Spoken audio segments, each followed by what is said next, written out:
Hey, hi everyone. Welcome to my channel ITTECHSTACKS.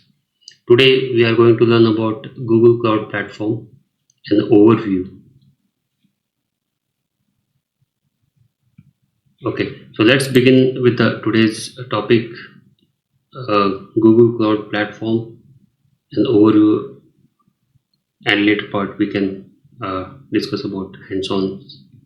In this module, we learn about what is Google Cloud Computing, Google Cloud Platform and services, and different tasks. Okay, so what is Google Cloud Computing? Okay, so Google Cloud Computing, where the customers get computing resources that are on demand and self-services. Okay, so cloud computing is something where anyone can raise a request for the computing resources like CPU, memory, disk space, anything. Okay, so those all things you can get it on demand. Of course, there will be a billing for what you use, but with a single click or a few click, you can get all the things through an internet. Okay, the second point is customers get access to those resources over the internet from anywhere. The same thing we discussed, the customer get in few clicks, they get all the things or resources over an internet. Third point is the provider of those resources allocates them to users out of the pool. The providers in this case is Google, because we are talking about Google Cloud Platform. So there are different cloud providers, cloud computing resource providers in the market, and one of them is Google, and other are Amazon, Microsoft. Okay. Fourth point about Google Cloud Computing is resources are elastic, which means they are flexible, so customers can be. So elastic means so suppose if you demand some 10 GB of data, 10 GB of disk space, for example. So after 10 GB gets filled, so you don't need to worry. You can increase the size or decrease the size at any given point of time. It's auto scalable. GCP is auto scalable. Okay. The fifth point is customer pay only for what they use or reserve as they go. Okay. So like during the legacy or on-premises systems, so or during the earlier days, we used to get a resources, hardware resources, we used to purchase. Okay, and even though we are not using completely, but we have to pay for the resources. But here we can only pay what we are using, means how much we are using, only that much we can pay. Okay, so these are all 5 points which describes about cloud computing. Okay, so Google Cloud Computing have different zones and regions across the globe. So as you guys know that Google Cloud Computing is on-demand availability of the computing resources with a few clicks over an internet. So these Google Cloud platform resources or services are distributed across multiple regions and zones. So you can use from anywhere. Okay, and one of the best part of Google Cloud Computing or Google Cloud Services is that Google provides a carbon-free data centers, okay, throughout the world. This is one of the example where Google provides a carbon-free data center where it is having zero emissions of carbon, and the target for them is to implement it across different region. Okay, so why we use Google? There are other different service providers in the market. So why only Google? Okay, so I have an answer for that. For Google, we already use lot of softwares and applications currently. Okay, for example, we use Android, Google Chrome to browse something in the internet. We use Gmail for sending an email. We use Google Drive to store our data. We use Google Map on daily basis while driving a car or riding a bike. We use Google Map to reach to at our destination location. So we use Google search engine. We also use Google Play Store to download applications, install. We even use YouTube channel. Okay, so on daily basis we use YouTube to search videos, to watch news, or to see a live TV. Okay, we even use Google Photos application to store our photos in the Google. So I never heard that these products are down or were down in the past. I'm sure you guys are also aware of it, that these products will never get down because these work on or implemented on Google Cloud Platform. Okay, so already this Google services or applications or softwares are already trustworthy. So I can say that Google Cloud Platform we can use, okay, without any issues. In short, these are GCP or Google Cloud Platform are tested and already trusted with the all past applications. Okay. It is something, not a new thing that we are using. So we can use Google Cloud Platform. Okay. So moving further. Okay. So what are different locations Google Cloud Platform works? So currently Google Cloud Platform works across 37 regions, 112 zones, 187 networked edge locations, and around 200 plus countries and territories. Okay. So recently Google Cloud added a new region called Doha, Qatar, Italy, Israel. Okay. And Google wants to spread its locations across different locations like Germany, United Kingdom of Saudi Arabia, Mexico, Malaysia, Thailand, New Zealand, Greece. So to get the latest information of where all these Google Cloud platform are spread, you can use the cloud.google.com about location. You will get the latest information. Okay, so what is Google Cloud Infrastructure Security? Okay, So what kind of Google Cloud provides the security to their services or applications? Okay, so Google Cloud provides different securities for their hardware, softwares, okay, in their data center. So how do we make sure that our data is secure? So Google provide different layers of security. Okay, okay. So let's start with the hardware infrastructure layer. In this hardware design, uh, there is there will be a secure boot stacks and premises security.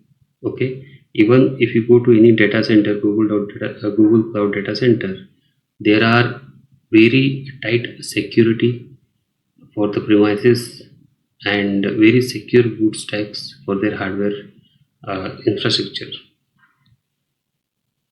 Okay, the second part is service deployment layer. So now earlier we learned about the hardware part. Now service deployment layer. Okay, so Google Cloud provide different services. Okay, so encryptions of inter-service communication it provides. So what do you mean by that? Encrypted. So no one can hack, or no one can what do you call, disrupt the services. Those services are encrypted mode between different services. Okay, the third one is user identity layer. So Google Cloud Platform have their strong user identity layer, where only the authorized or authenticated person can only log in to their services. No other uh, users can log in without any prior permissions or authorization. Okay, the fourth one is the storage layers or storage service layer. Okay, so again, so like Google Cloud services, the storage are encrypted.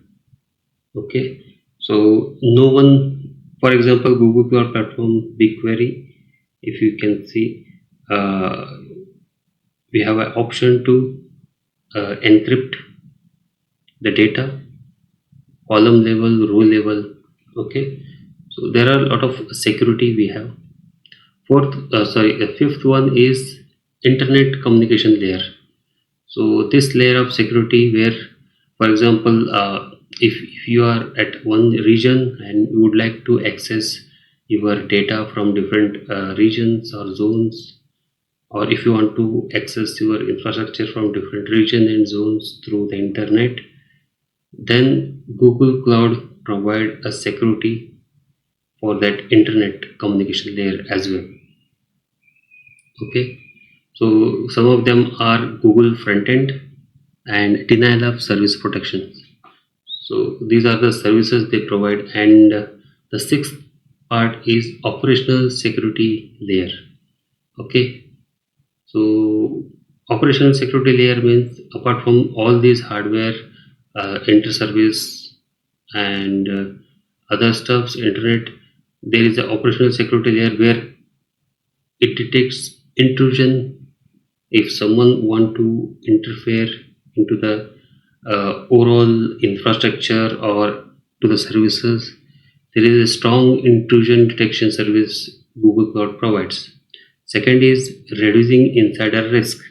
So even within the Google Cloud premises, or GCP premises or data center, they have their own internal security. So within, even though internal employees are there, they have to undergo a strong what do you call, authorization authentication mechanism. So by that it reduces insider risk. Third one is employee universal second factor use. So Google Cloud or Google services or Google products have a two-factor authentications. What do you mean by that two-factor authentication? So nowadays, if you know your login ID and login password, that won't work. So to provide a strong security to your services. So Google offers a two-factor authentication, means apart from your user ID and login, so you have to enter your mobile number to get the security code or PIN code to login. By this way, if your user ID password get hacked in future, that person cannot able to log in unless that person have your mobile details or mobile with them. Okay, so that counts as a two-factor authentication. And even Google provides software deployment or development practices. They have their own mechanism or practices, best practices they have for all the development. So through that also they provide infrastructure security. Okay. So how does the billing happens in Google Cloud Platform? So when we say the Google Cloud Computing, so on demand or through internet, with a few clicks we can demand resources, cloud resources, hardware, software, computing, disk space, whatever we can demand with few clicks. But how does Google Cloud Platform uh, provides the billing for those usages? So Google Cloud Platform provides per second billing, okay, for all the compute resources or other resources. Okay, so how can I make sure I don't accidentally run up a big Google Cloud bill? Okay, for example, if I'm started using some services, Google Cloud services, but accidentally I forgot to what do you call shut down or stop my service after the usage, and it keeps running, and I'm not at all aware of it whether it is running or not. So how do we ensure that uh, I'm not running out of the billing, or if I'm running out of my budget? Okay, so those things you can set the alerts. Suppose if I started using some services and I don't want to get it overbilled after certain amount of uh, dollar, then you can set the limit. Okay, so these are the different ways where we can set the Google Cloud billing or the services we can use for the Google Cloud billing. So first thing is budgets. Initially, you can set the budget for your applications or product you want to build, or the services you want to use for from Google. The budget you can set. Second thing is, as I said, alerts you can set. For example, if I don't want to get it overbilled, then I can set an alert after certain period or certain amount. I need to get an alert, usage alert. Third one is reports. Okay, so how do we generate reports? Those reports can be generated through Google Cloud Billing. So there is an option to generate the reports. Fourth one is the reports can show which services you have used most, which services you use less, and what services causes more bill or more usage. So those things you can get it through reports. Fourth one is quotas. Okay, so you can set the quotas. For example, for specific services, you don't want to exceed after certain limit. So that quota you can set it. Okay, through billing, Google Cloud Billing. Okay, so what are resources and accesses in Google Cloud? Let's learn. Okay, so there are different resources we use in the Google Cloud. We'll learn more over that in the coming modules. So some of the resources like Cloud Bucket, Cloud SQL, and Cloud Composer, Airflow, or Cloud SQL. So all these comes under resources. So all the resources are stored in a project. If you can see here in level 1, so all we highlight the resources. The resource can be anything. Okay, so all those are clubbed together and stored in a project. Okay, the one or two projects, if you want to have same what you call rules or policies applied, those projects can be clubbed and put it in one folder. Okay, that is called level 3. So the folders are in turn tagged to the organization node. So this is the hierarchy of or the structure of the overall Google Cloud Platform resources. Okay. Okay. So now we learned about projects, resources, project, folder, and organization. So what is project? Okay. So within project, what are different parameters we have? So project is something where you club multiple resources for the single purpose that categorized as project. Okay, so project have three different parameters: the project ID, project name, and a project number. Okay, so project ID is globally unique. Okay, you cannot have same project ID across different project IDs listed in the Google Cloud database. Okay, so every project created across the globe have different project ID. Project name need to be unique. Okay, you have to have a project name unique. Okay, the project number is also a globally unique. Okay, the project ID assigned by Google Cloud but mutable during creation. So project ID usually auto generated and it get assigned by the Google, whereas project name and later project ID can be mutable during the creation. Project name chosen by you, it means you can while creating the project you can write your own project name.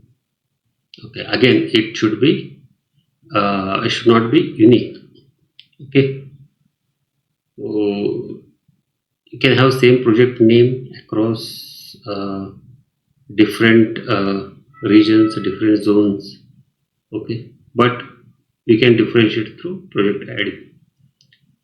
Project number again assigned by Google Cloud. Okay, so it's auto generated project number. Project ID, as I said, immutable after creation. So during creation you can mute it, but you cannot immute. You can. So it's immutable after creation. Okay. Project name is mutable. Okay. And mutable in the sense you can edit or you can change.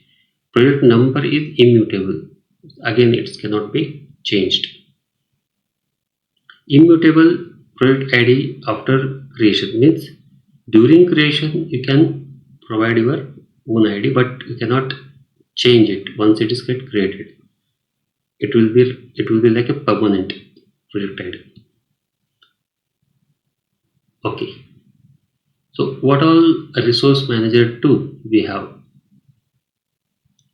Okay. So Google Cloud Platform provides a resource manager tool where we gather a list of projects, okay, and create new projects, update existing projects, delete projects, recover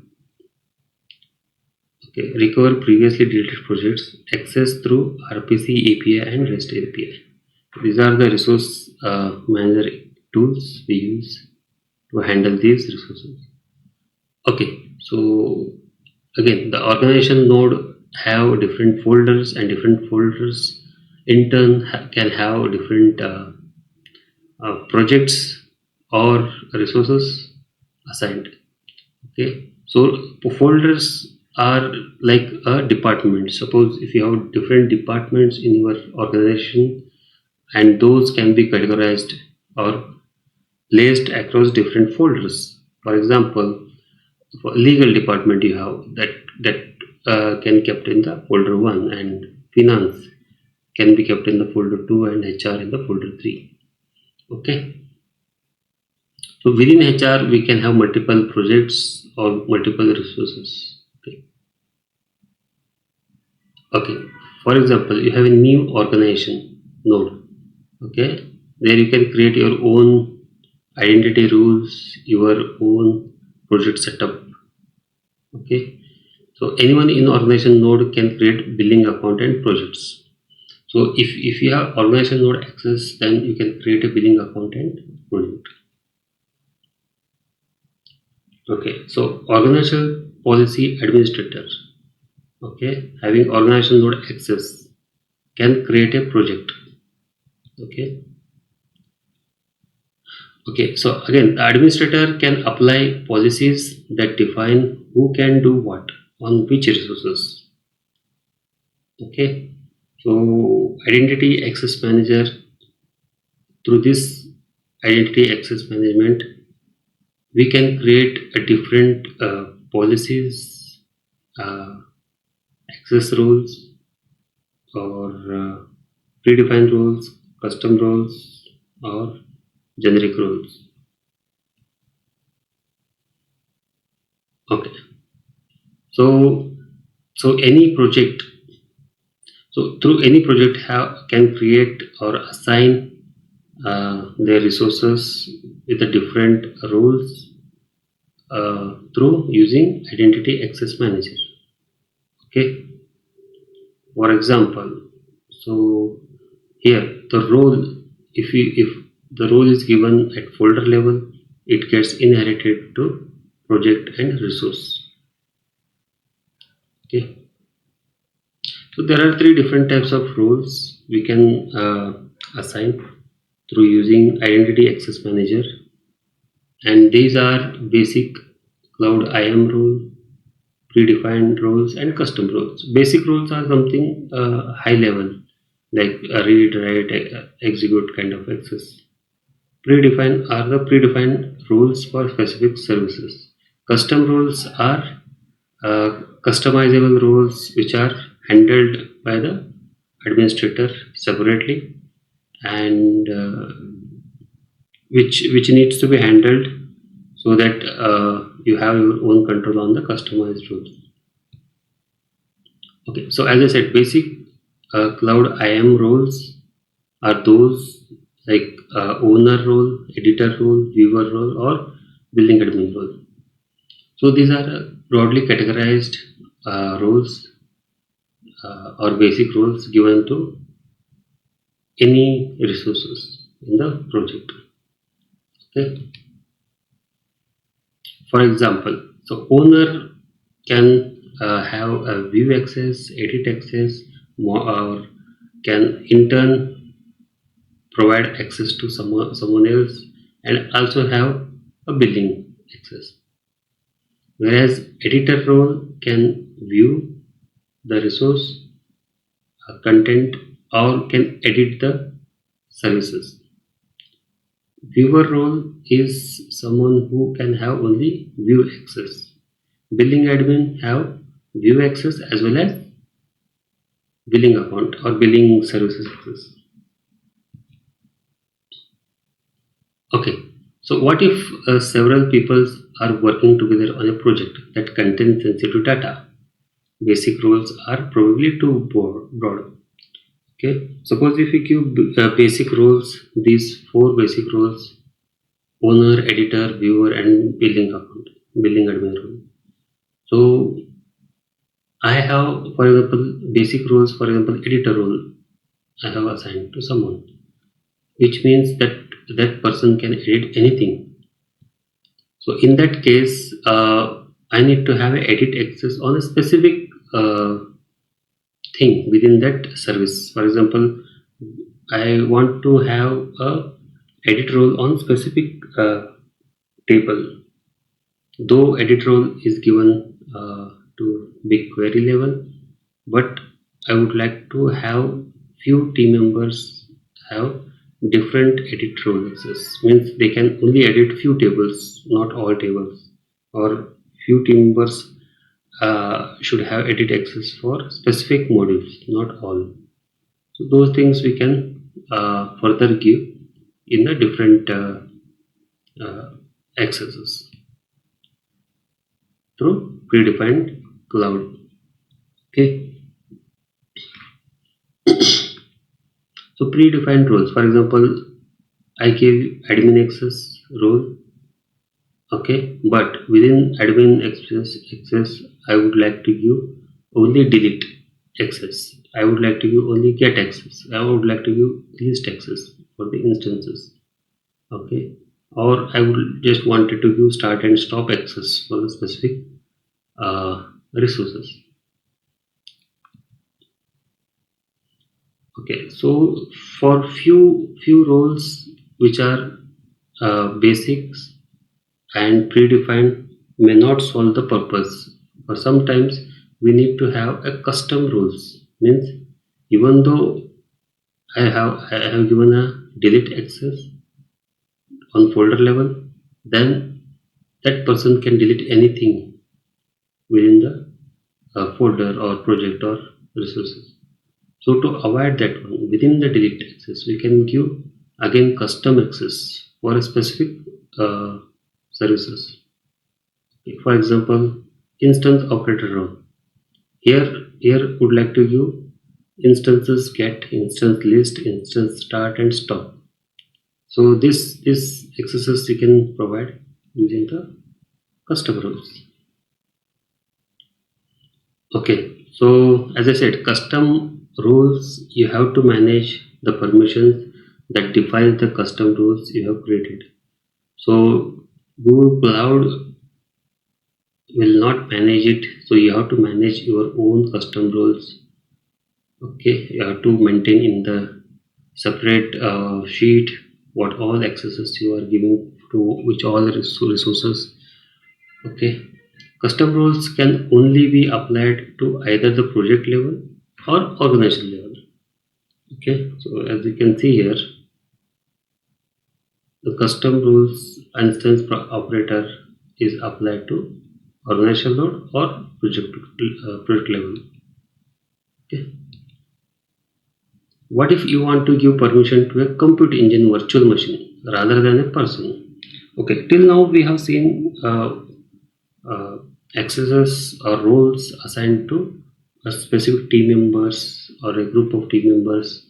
Now, for example, I have a Google Cloud service or any hardware or software application. I would like to give permission to that specific asset or resources of a Google Cloud. For example, virtual machine rather than a person. That virtual machine I want to give certain rights to that virtual machine to perform. That also we can give. Okay, through using service account. You have to create a service account for that specific Google Cloud service and give the access to or tag that service account to that service, Google Cloud service, here in this case virtual machine, and give the access. Here in this case we have given a service, tagged a service account to virtual machines and Google Cloud storage, and we are given access to read write data from the Google Cloud storage. Okay, what do you mean by service account? Service accounts named with an email. Okay, so all service accounts are having specific emails, and they are use cryptographic keys. Okay, so Here are some of the examples of IAM role given. Okay, so Alice service account has been given a read and edit access, whereas Bob service account have only read access given through IAM policy. Okay, so if you can see here, so Alice service account have read and edit access, whereas Bob service account has read only access, not edit access.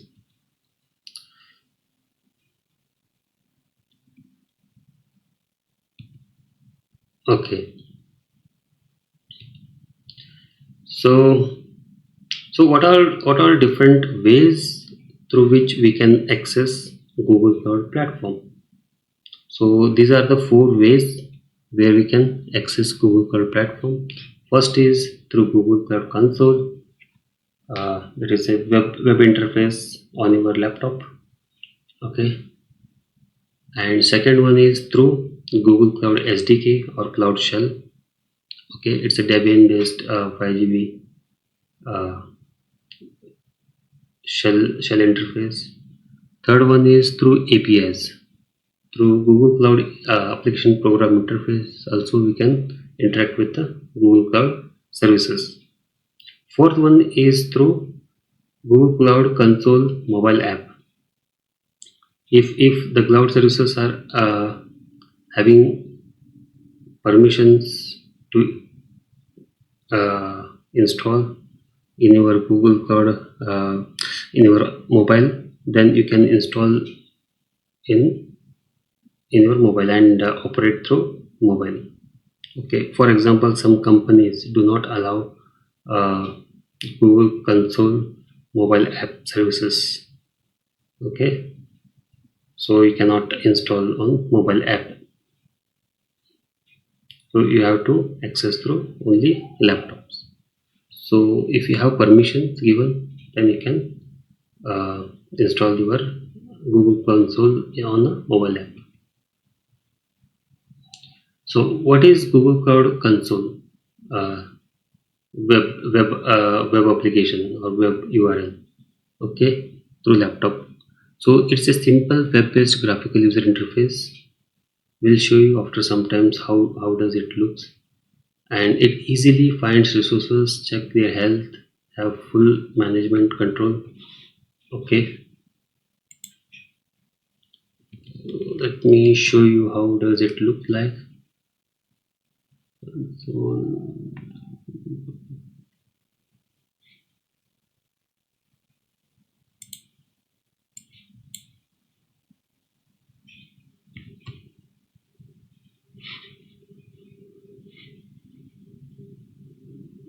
okay, and it provides a search facility to quickly find resources. So I will show you a later part how does Google Cloud Console looks like. The second part of Google Cloud is SDK. Okay, so through SDK also you can manipulate or operate to all the resources of Google Cloud Platform.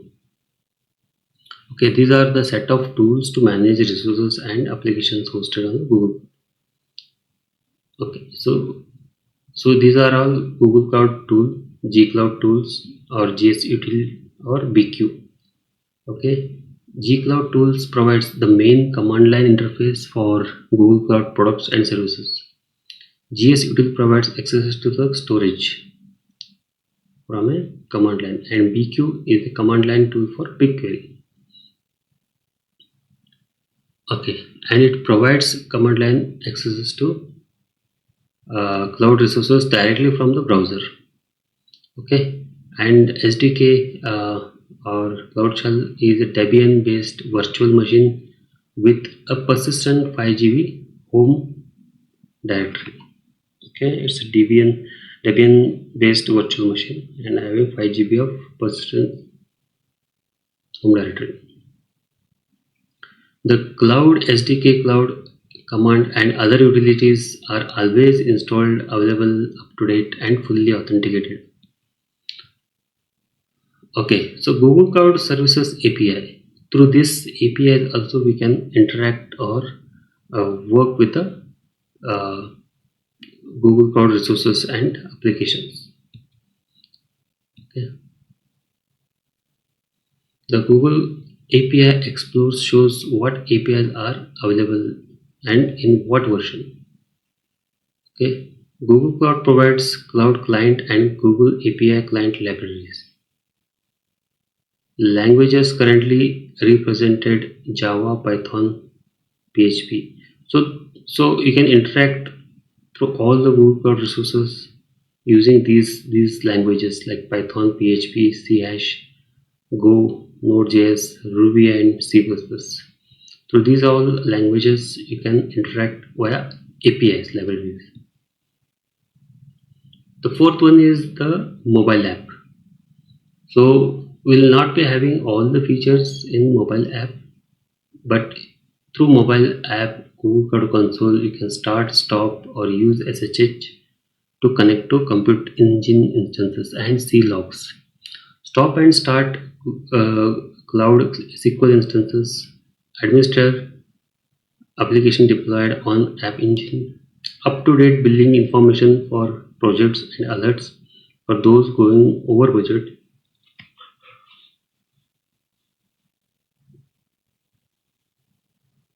So customizable graphs showing key matrices, alerts, and indicate incident management.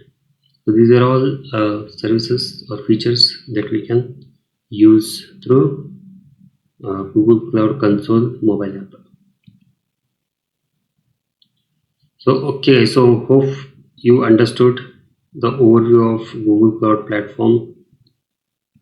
So if you have any questions, then please ping me in the comment section. I will come up with a next video with a virtual cloud platform. Till then, have a nice day. Thank you so much, guys. Please do like, subscribe my channel ITTECHSTACKS. Okay, thank you.